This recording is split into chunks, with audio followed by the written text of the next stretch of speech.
The golden sun begins to dip below the edge of the world, and a heavy silence falls.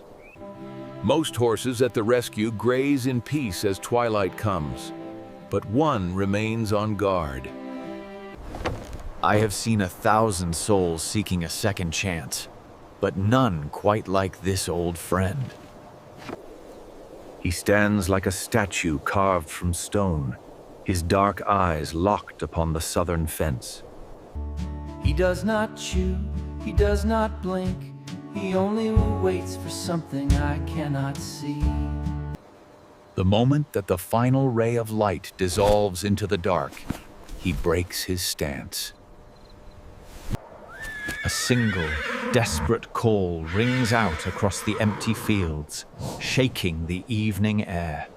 And then the silence rushes back as quickly as it left, leaving him all alone. We call him Whisper, but his silence screams of a memory he cannot let go. Morning brings a golden haze to the sanctuary, a time of warmth and hungry knickers. For 10 years, my hands have mixed the mash that helps broken spirits find their strength. Most residents here dive into breakfast with the joy of those who know they are safe. But Whisper's bucket remains full, his attention fixed on a world I cannot touch. This sanctuary is a place for healing old wounds, but some scars are not on the skin. Dr. Lee, our vet, knows every heartbeat in this herd, and she shares my growing worry. She marks her chart with a heavy sigh, glancing towards the lonely figure by the rail. While others play, Whisper remains a sentinel, guarding a ghost we cannot see. I cannot force him to forget, but perhaps I can ask him to let me in, just a little. I slide the gate latch open with care, trying not to break the fragile silence. The grass whispers against my boots as I close the distance to his statuesque form. He knows I am here by the swivel of an ear, but he does not turn his head. There is a wall around him, built of invisible bricks and mortar made of grief.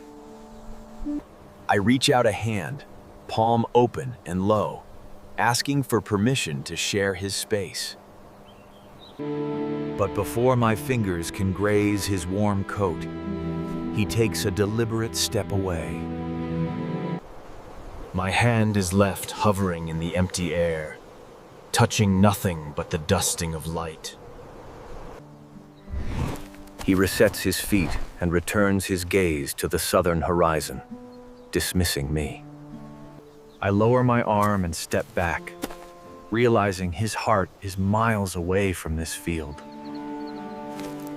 I bring the sweetest clover hay, green and rich, the kind that makes old eyes light up.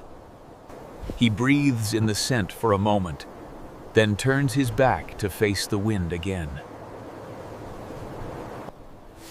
Dr. Lee arrives with gentle hands to check if pain is hiding in his quiet bones. She finds no fever in his blood, only a heart that beats too slow and far too sad. The grain bucket sits full all day, a feast for brave sparrows while he fades away. I try to tempt him with a fresh carrot, snapping it to make that crisp, promising sound.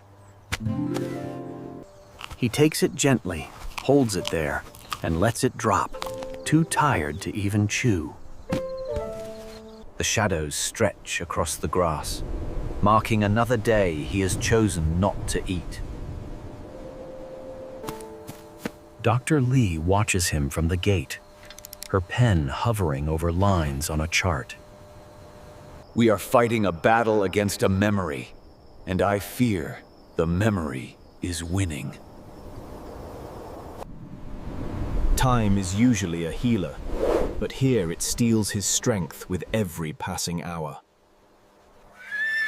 On the first day, his voice was strong, a trumpet calling out to the fading light. By day 3, the calling stopped, replaced by an anxious pacing along the fence. His hooves carved a deep, dusty path in the earth, a monument to his worry. Day 6 brought a silence that felt heavier than the heat of the afternoon sun. I watched the shadow of his ribs begin to show beneath his dusty chestnut coat. And now, on day 10, the pacing has ceased, and he simply stands there, fading out. His legs tremble with the effort of standing, yet he refuses to lie down and rest.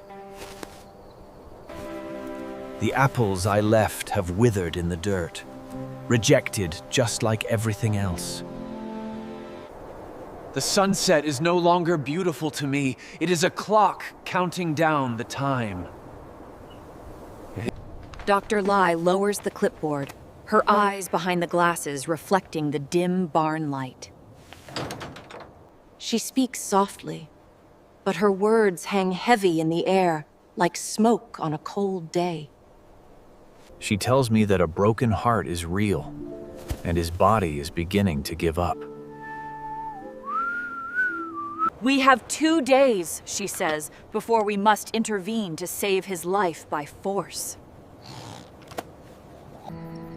I look away, knowing that tubes and needles cannot heal the deep wound in his soul.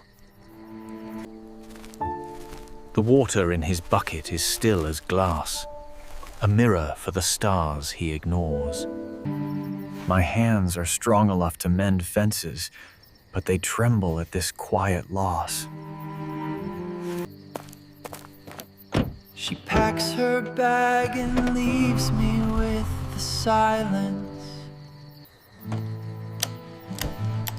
I have one night to find the key to his locked heart before the morning comes.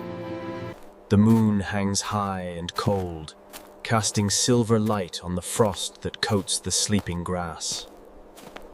I find him standing in the dark, awake, and watching the shadows dance on the frozen ground.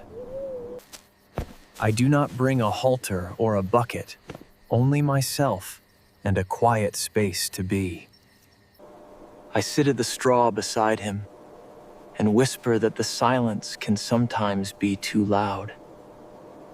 I speak of the empty chair at my own table and the echo that lives in my hall. For the first time, his ear rotates back, catching the tremor in my quiet voice. The iron tension in his neck begins to melt, his head lowering inch by careful inch.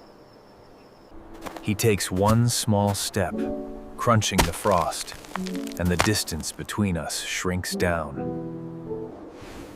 I feel the warmth of his breath against my cheek, a white cloud in the freezing night.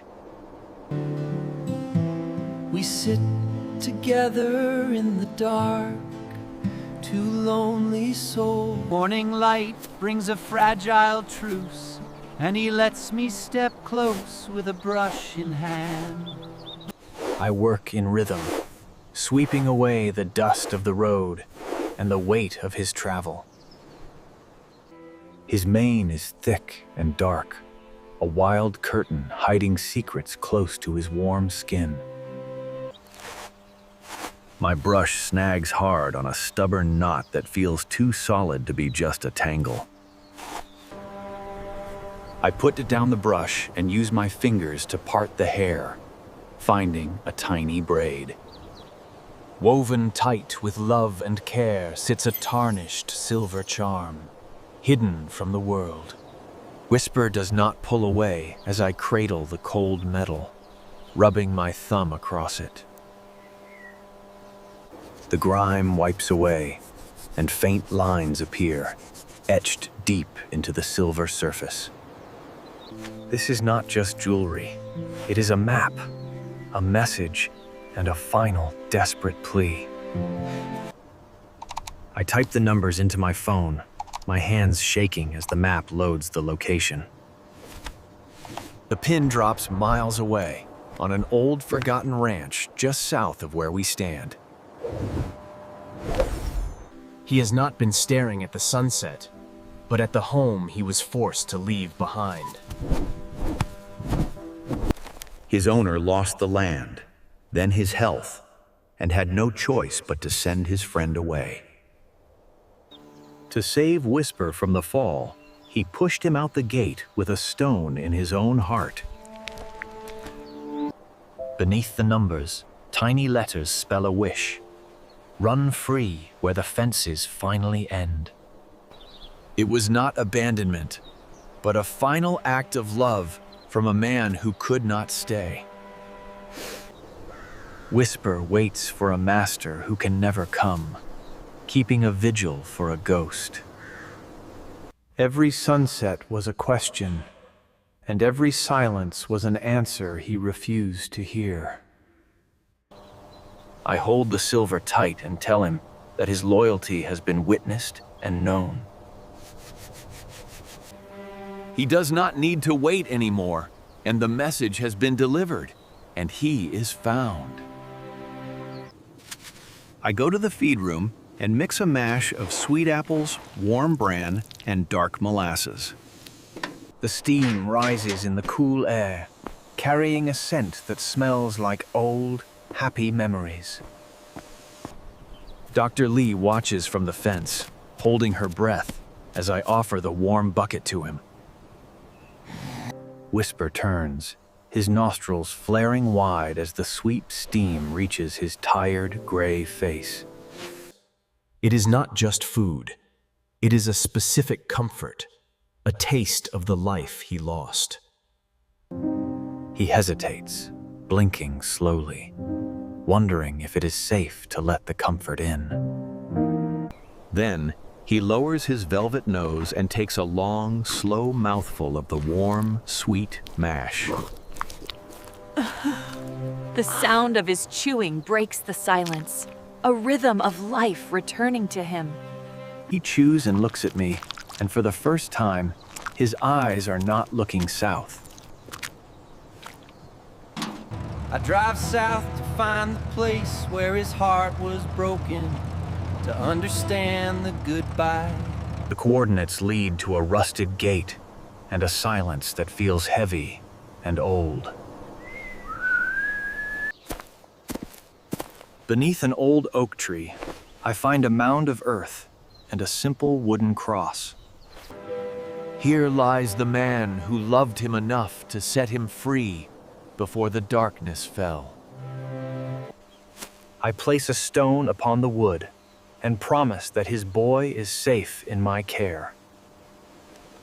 The road back feels shorter now, for I know exactly what I must do for him.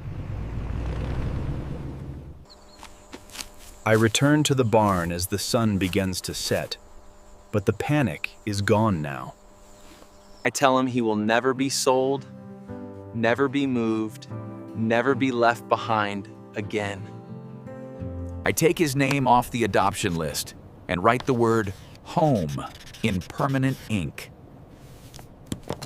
The fences here are not to keep him in, but to keep the world from hurting him. Seasons pass, and the gray on his muzzle is now a badge of wisdom, not sorrow. He runs with a strength that defies his 20 years, his coat shining like polished copper.